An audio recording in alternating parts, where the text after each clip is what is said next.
And anyone who watched the end of the match against the Crusaders match against the Blues, you would have seen this poor bastard. That's what it comes down to in these games.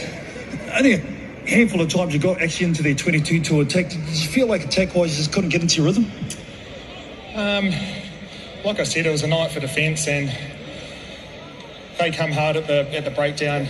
They're a good defensive side. I thought we defended well, considering the amount of ball they had in the first half. We almost did as much as we could, and at half-time we're thinking it must be our turn to play. At times we showed a bit of... This old battler, he's got a standard. He's got a standard in the ground, and he's trying to put the tape. The tape. This through is so it, good. And he's trying to, he's trying to wind it around it.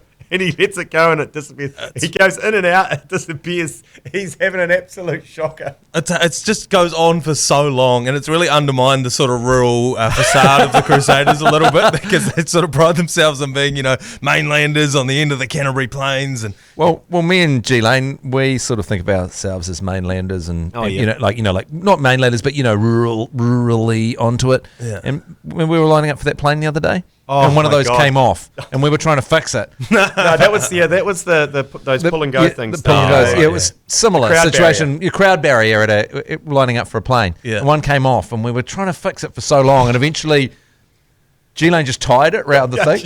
I couldn't get it back in Couldn't the get slot. it slot back in it. I just pulled it further, died a big granny around the pole, and said, Yeah, just walked and off. I was like, well, hang on, we're not going to give up like that. Like, we're not going to admit that we can't operate a simple clip that's obviously designed to be used without any kind of thought. So we came around the corner, and now there was a crowd.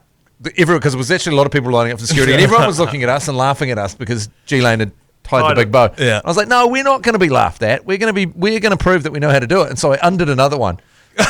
Just to show that G-Lane was an idiot and that I knew how to put it back on. We couldn't get I couldn't get it back on.